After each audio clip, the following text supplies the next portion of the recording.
नमस्कार, हम और छत्तीसगढ़ देख रहे हैं आप और बुलेटिन की शुरुआत अहम खबर के साथ करेंगे। छत्तीसगढ़ में खेल और खिलाड़ियों को बढ़ावा देने के लिए सरकार तेजी से काम कर रही है। रायपुर में मुख्यमंत्री भूपेश बघेल सीएम हाउस में आज खेल अधिकारियों और पदाधिकारियों से खेलों को लेकर चर्चा करेंगे। राज्य में खेल इंफ्रास्ट्रक्चर को बढ़ावा देने पर सीएम अधिकारियों के साथ आज चर्चा करने वाले हैं।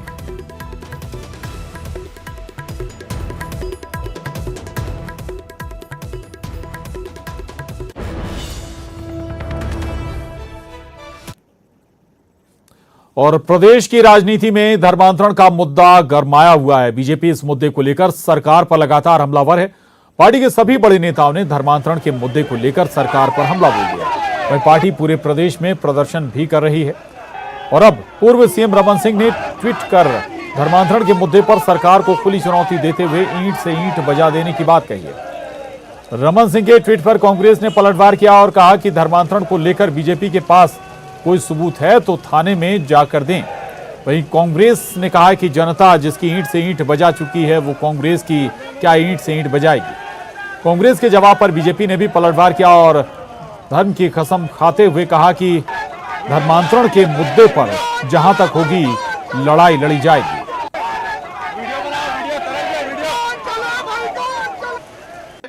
छत्तीसगढ़ राज्य में इस प्रकार का जो घिनौना खेल है ये बहुत दिन से खेला जा रहा है। पिछले 2.5 साल से सरकार ने किसी भी प्रकार से प्रयास नहीं किया है और अगर ये चीजें नहीं रुकेगी तो आने वाले समय में जो संघर्ष की स्थिति बनेगी उसकी जिम्मेदार राज्य सरकार होगी। भारतीय जनता पार्टी अपने धर्म की रक्षा करने के लिए पूरी तरह से कटिबद्ध है, प्रतिबद्ध है। इस प्रकार की चीजों को बिल्कुल भी बर्दाश्त नहीं किया जाएगा और जिस बात को डॉक्टर रमन सिंह जी ने कहा है वो बिल्कुल सही, उस चीज को प्रमाणित करके दिखा देंगे। हम ईंट से ईंट बजा देंगे, सड़क पर उतरेंगे, सदन से इस लड़ाई को लड़ेंगे और आने वाले समय में गांव गांव जाएंगे। और जो खेल यहाँ पर ईसाई मिशनरियों के साथ में सरकार मिलकर खेल रही है। भारतीय जनता पार्टी एक बार फिर से धर्म की आड़ लेकर छत्तीसगढ़ में अशांति फैलाना चाहती है और जबरिया धर्मांतरण के नाम पे हिंदुओं को एकजुट करके उनको बदलाने की कोशिश में लगी है।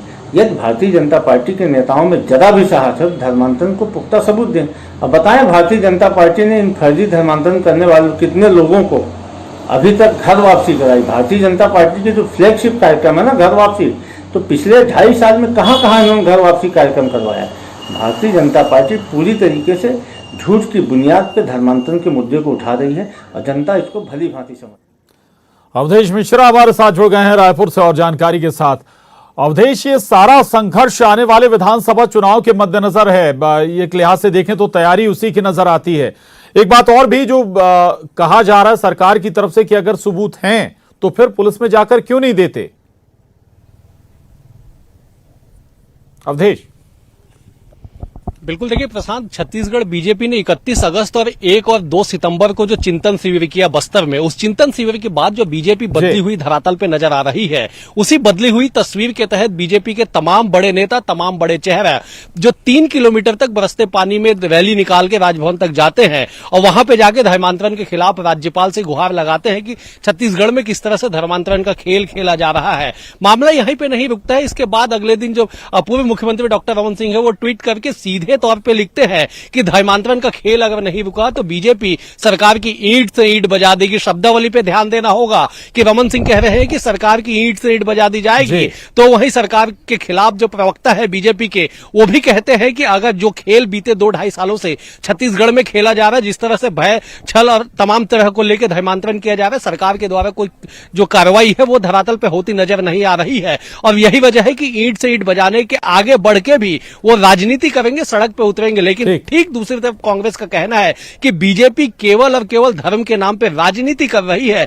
बीते कई सालों से बीजेपी का ये चरित्र रहा है कि वो धर्म के नाम पे राजनीति करे, लोगों को बरगलाए। लेकिन साफ तौर पे बीजेपी ने उस चुनौती को स्वीकारते हुए कहा है कि अगर बीजेपी के पास कोई पुख्ता सबूत है तो थाने जाके बातचीत करे, वहां पे सबूत सौंपे, उसके बाद अगर कार्रवाई ना हो तब वो बात करे। लेकिन कुल मिला के प्रशांत यही है कि छत्तीसगढ़ की राजनीति में इन दोनों धर्मांतरण का मुद्दा काफी छाया हुआ है। बिल्कुल बिल्कुल, एक बार फिर सियासी उबाल है अलग अलग मसलों को लेकर और बीजेपी को लगता है कि धर्मांतरण के मसले पर सरकार को आसानी से घेरा जा सकता है। शुक्रिया अवधेश आपका इस जानकारी के लिए। आगे बढ़ेंगे, खबर गरियाबंद से है जहां देर रात से हो रही भारी बारिश से जिले के नदी नाले उफान पर आ गए। भारी बारिश की वजह से जिले में पैरी, सोंढूर और महानदी का जलस्तर बढ़ गया है। नागा बुढ़ा नहरगांव पुल के ऊपर से तेज गति से पानी बह रहा है। लोग जान जोखिम में डालकर पानी की तेज धार को भी पार कर रहे हैं। मोटरसाइकिल चालक से लेकर पैदल चलने वाले लोग छोटे छोटे बच्चों के साथ पुल के ऊपर से गुजर रहे हैं। लोगों की लापरवाही उनकी जान पर भी बन सकती है। ये तस्वीरें देख रहे हैं गरियाबंद से। ये तस्वीरें लगातार हो रही जिले में बारिश के बाद ये हाल हो गए हैं। दरअसल जो नदी नाले हैं वो उफान पर हैं और पुल के ऊपर से, सड़क के ऊपर से पानी बह रहा है, लेकिन इसके बावजूद लोग अपनी जान जोखिम में डालने से बाज नहीं आ रहे हैं। बाइक सवार हो या पैदल चलने वाले, ये लोग भी जान जोखिम में डालकर सड़क पार कर रहे हैं।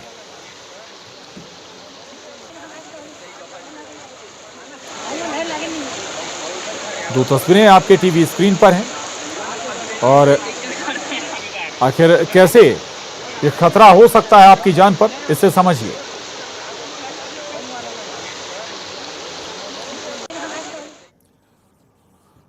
और अगले कुछ दिनों तक बारिश से लोगों को राहत नहीं मिलने वाली है। मौसम विभाग ने रायपुर, बिलासपुर, सरगुजा और दुर्ग संभाग के कई जिलों में भारी बारिश की चेतावनी जारी की है। यानी कि अभी आने वाले दिनों में भी कई संभाग ऐसे रहेंगे जहां पर लगातार भारी बारिश और तेज बारिश होगी और इससे भी परेशानियां आम लोगों की बढ़ सकती है। खासतौर से मौसम विभाग के अनुसार अगर हम जिक्र करें जहां भारी बारिश हो सकती है, उनमें रायपुर संभाग, बिलासपुर संभाग, सरगुजा और दुर्ग संभाग शामिल हैं। यानी कि 4 संभाग ही नहीं बल्कि दर्जनों जिले जहां पर आने वाले दिनों में भारी बारिश होने की संभावना है।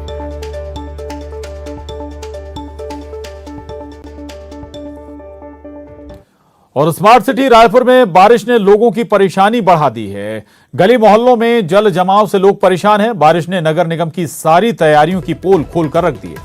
बारिश के बाद स्मार्ट सिटी अब परेशानियों का सबब बन गई है।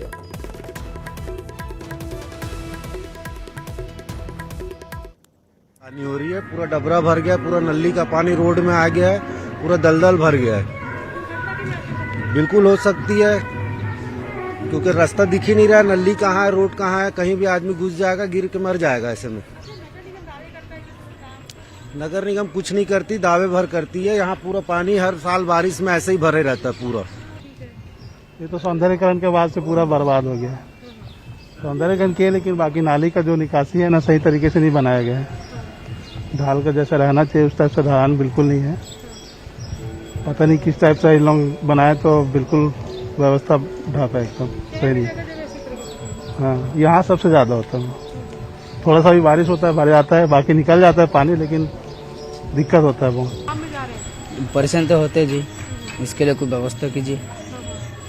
बीमारी का खतरा बढ़ जाए तो खतरा तो बढ़ रहा है, अभी कैसे करेंगे। नगर निगम के लोग आए थे, वो तो पता नहीं जी मेरे को। कोई सफाई वगैरह करवाते हैं वो तो पता नहीं, मैं उधर बाहर। और अगली खबर का रुख करेंगे। धमतरी में बीजेपी ने धर्मांतरण के खिलाफ सिटी कोतवाली में शिकायत दर्ज करवाई। धर्मांतरण को लेकर बीजेपी ने यूट्यूब पर चल रहे एक वीडियो का हवाला देते हुए राज्य सरकार पर निशाना साधा है। पार्टी ने सरकार पर धर्मांतरण कराने वालों को संरक्षण देने का आरोप लगाया है। जिला बीजेपी के सभी बड़े नेता धर्मांतरण के खिलाफ एफआईआर दर्ज कराने पहुंचे थे। धर्मांतरण के विषय को लेकर हमारे कुछ कार्यकर्ताओं ने ऑब्जेक्शन लिया था। बाद में यूट्यूब में उसको देखा गया तो वो इस विषय को लेकर उसका समर्थन कर रहे थे। उनका कहना था कि ये संविधान के 25A एक्ट में धर्मांतरण का विषय है कि धर्मांतरण कराया जा सकता है। हम उनके खिलाफ में आज इस धमतरी के सदर थाना में पहुँचे हैं कि भाई आप उनके खिलाफ में एफआईआर करिए। जिस तरीके से वो खुले रूप से धर्मांतरण के समर्थन में हैं, धर्मांतरण करने के लिए वो जो लोग लगे हुए हैं उनका सपोर्ट भी वो कर रहे हैं और उनका यूट्यूब में जो वीडियो भी है। शिकायत आज जो भाजपा के पदाधिकारियों के द्वारा जो है धर्मांतरण को लेकर शिकायत दी गई है, जो अभी जांच में रखी गई है और कोई विशेष बात करेंगे। साथ ही धमतरी के कुरूद बीजेपी कार्यालय में 9 सितंबर को जो कुछ हुआ उस पर सियासत थमने का नाम नहीं ले रही। इसे लेकर 12 सितंबर को कांग्रेसियों ने दिन भर कुरूद थाने में धरना दिया। 9 सितंबर को युवा कांग्रेस के नेताओं पर बीजेपी कार्यकर्ताओं ने मारपीट का आरोप लगाया था, जिसके बाद दोनों पक्ष के नेताओं ने थाने में शिकायत दर्ज करवाई थी। अब कांग्रेस कार्यकर्ताओं का कहना है कि अगर उन्होंने कानून तोड़ा है तो उन्हें गिरफ्तार किया जाए। उधर पुलिस का कहना है कि किसी के कहने पर गिरफ्तार नहीं किया जा सकता। गिरफ्तारी देने आए हैं कि अगर लगता है कि पुलिस को कि हम कोई गलत किए हैं तो हमारा गिरफ्तार करें।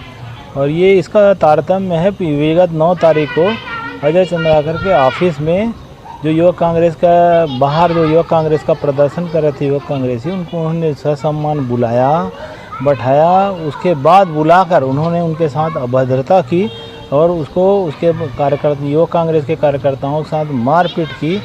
इस घटना के संबंध में है और ये हमारे जनप्रतिनिधि के लिए अशोभनीय है कि उन्होंने बुलाकर इस तरह का कृत्य करवाया। मीडिया की जानकारी में है और सभी कांग्रेसी युवा मोर्चा के लोग आए हुए हैं, बैठे हैं दिन से, और इनकी मांग है कि गिरफ्तार किया जाए। तो गिरफ्तारी की वजह किसी के कहने से नहीं बनती है, वो एक कानूनी प्रक्रिया है और इसमें हमारे सभी वरिष्ठ अधिकारियों की नज़र है और वो बराबर इसका वो कर रहे हैं। इस पर उनकी पूरी निगरानी है और जैसे निर्देश मिलेंगे कार्रवाई की जाएगी।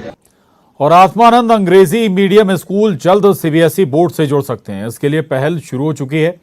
पिछले सत्र में प्रदेश में 52 अंग्रेजी मीडियम स्कूल खुले हैं और इन स्कूलों में सीबीएसई बोर्ड के लिए प्रारंभिक रजिस्ट्रेशन के जरिए कराया है। प्रदेश में चल रहे आत्मानंद अंग्रेजी मीडियम स्कूल में सीजी बोर्ड के सिलेबस के मुताबिक अभी पढ़ाई हो रही है।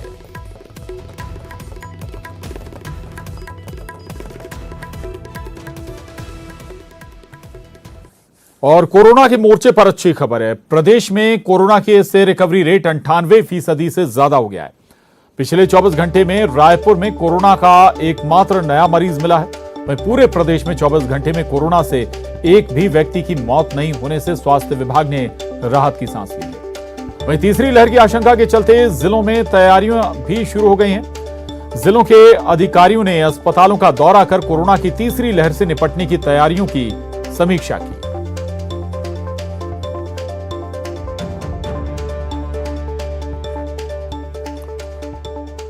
उधर बेमेतरा में कलेक्ट्रेट के बाहर ग्रामीणों का जमावड़ा लग गया है। 15 गांव से ग्रामीण यहां पहुंच रहे हुए हैं। दरअसल 15 किलोमीटर दूर सरदा गांव में स्पंज आयरन प्लांट लगाने का ग्रामीण विरोध कर रहे हैं और दूर दूर से ट्रैक्टरों के जरिए कलेक्ट्रेट अपना विरोध जताने के लिए पहुंच रहे हैं।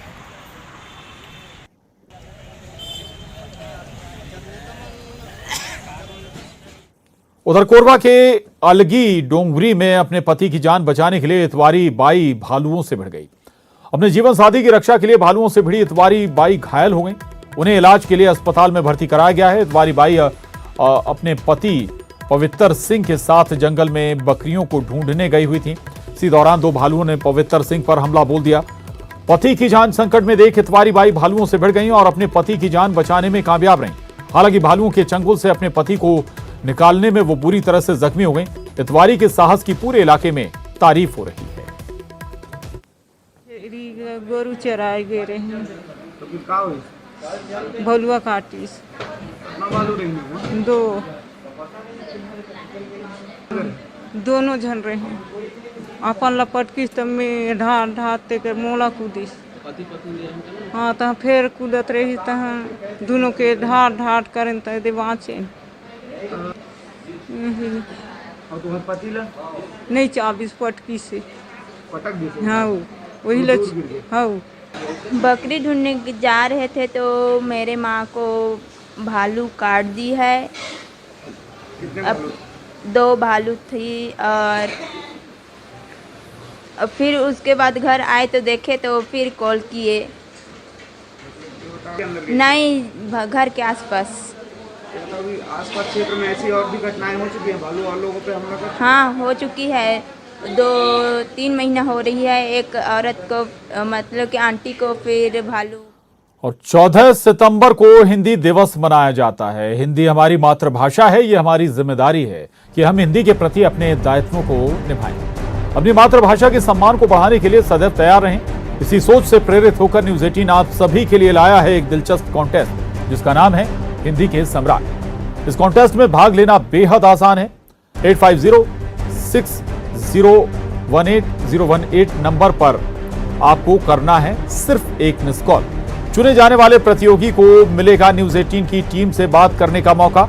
हम आपको कॉल करेंगे और पूछेंगे हिंदी से जुड़ा कोई सवाल। अगर आपने इसका सही जवाब दिया तो आप बन सकते हैं हिंदी के सम्राट।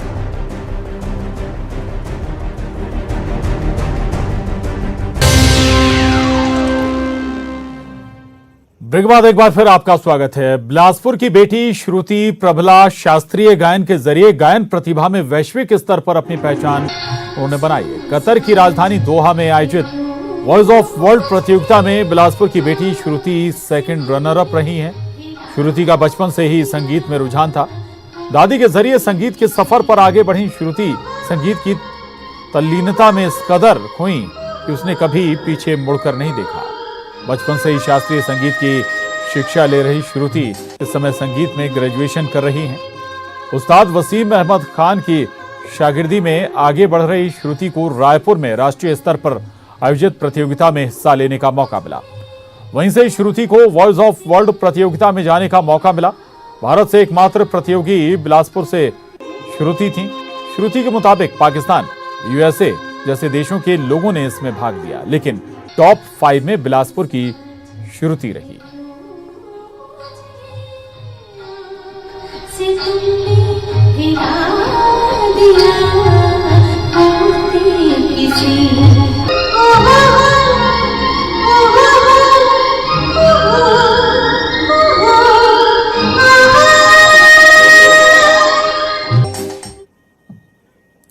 और अब देखिए छत्तीसगढ़ टॉप 20 मौसम